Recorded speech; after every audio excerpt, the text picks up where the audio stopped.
I'm going to do an experiment to see if this $1, actually in my case free from my woods Cinderblock, can do just as good of a job at flattening my nice water stones as this $200 diamond lapping plate.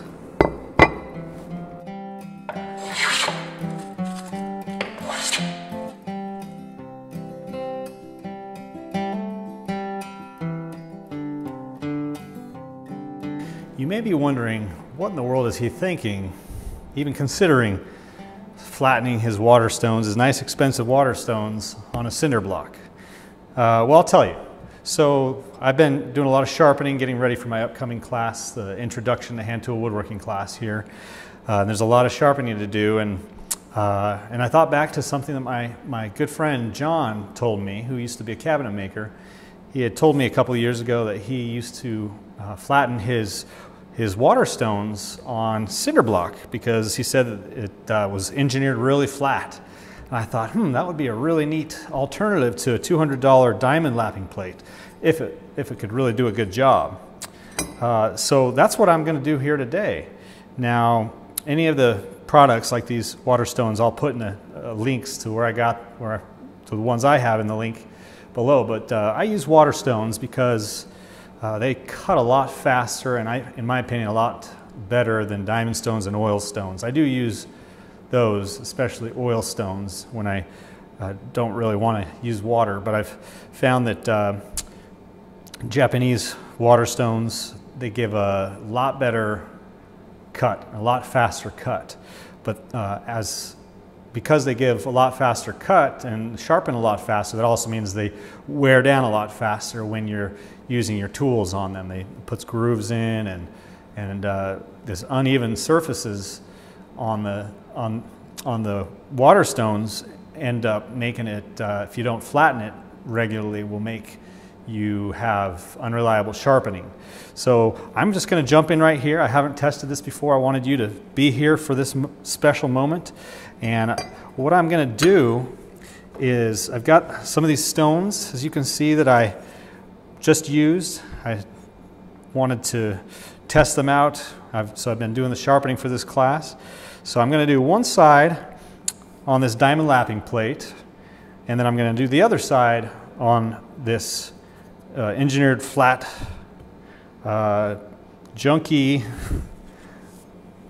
cinder block that I found outside next to my compost pile, but it still looks flat. And then afterwards, I'm going to use a feeler gauge and an engineered flat straight edge. I'm going to see if there's any difference. So let's get started here. So this is a 1,000 grit. Well, let's even start with, that was a 4,000 grit, 1,000 grit, and 8,000 grit. So I'm going to test all of those. I won't make you watch the test of all of them, but as you can see, I've given some good wear to these. And I don't ever go between these water stones without washing the grit up. I've got a bucket of water here. Okay, so I hadn't obviously done a whole lot on there, so I've got that all nice and flat. So let's set this aside, and let's do the other side on the cinder block. I imagine this would be a lot easier and cleaner to do outside with a garden hose. And, you know, maybe actually buying a $1 cinder block at the store would be nicer because it won't have all this green stuff that's been growing on it. Okay, this side I obviously used a lot more, and it might not be quite as aggressive, which is fine because we don't want it to be too aggressive.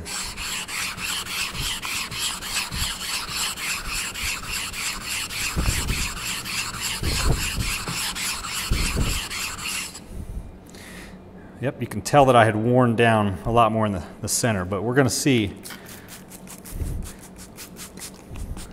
This may not be something I like to do. We'll find out.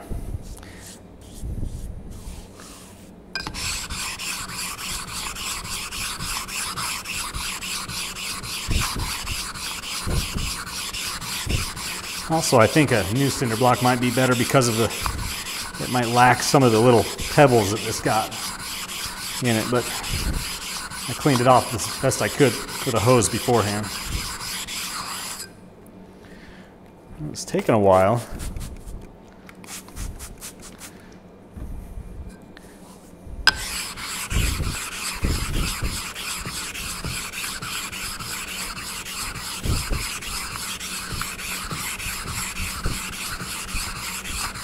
I didn't use this side a ton more than this one, so it's obvious that this works slower than the diamond lapping plate. And that diamond lapping plate I've used probably a couple hundred times over the past 5 or 6 years. So that grit, so that speed that you saw was after it had already been worn down. All right, we're almost there. Whew. Sorry about that. I thought it was going to go a lot faster.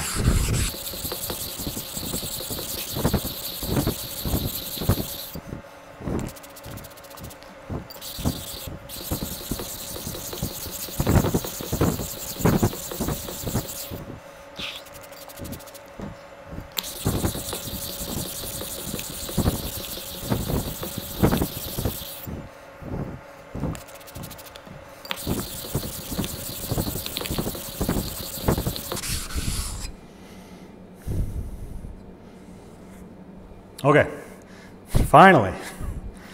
So now I'm going to grab a pencil here and we're going to write Cinderblock there. And on this side we're going to write D for diamond. So let me go grab my feeler gauge and my square and wipe this down a little bit, and I'll be right back. All right, the moment of truth is here. So you can see I've got this little feeler gauge. This is a nice, inexpensive feeler gauge, but it's got a whole bunch of little metal strips that allow you to see if you can fit anything underneath a straight edge like this. So this is an engineered, really nice straight edge, and this is the thinnest one I'll start off with. 0.0015 inches or 0.038 millimeters, and this is the diamond stone side. I can't stick any, it's not going in under any part of this, so I'm going to call that flat. We'll even do this crisscross here, and it's kind of wanting to go under a little bit, but it's not. Okay, so we'll call the diamond side flat. Okay, so here we'll start at the back. Let's see if the cinder block gave us a flat surface. Oh, it's actually going underneath. Okay.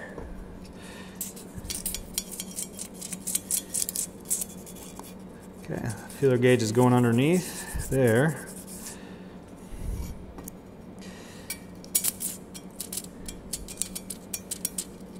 And it's going underneath there. Okay. Well, I was honestly hoping to be able to say, hey, don't worry about buying this expensive diamond stone to get your water stones flat. Instead, buy this $1 cinder block. So just out of curiosity, I am going to see what kind of tolerance we're talking about there. Okay, so that was, where's the next flat?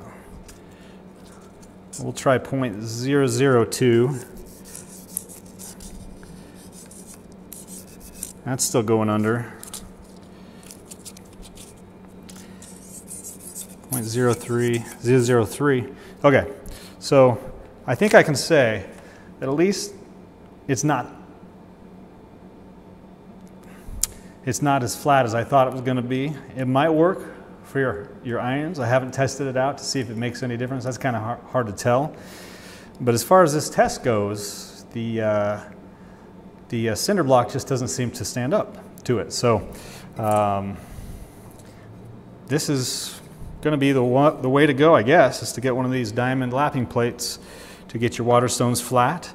Like I said, you can find my water stones and even this lapping plate, which I was hoping to not recommend, down in the description below the video. So thanks for watching. If you like this, please like my video and subscribe, and I'll send you plenty more. And you can go to woodandshop.com and check out tons of free tutorials and buyer guides for tools and a lot of fun stuff. So thanks for watching. This is Joshua Farnsworth.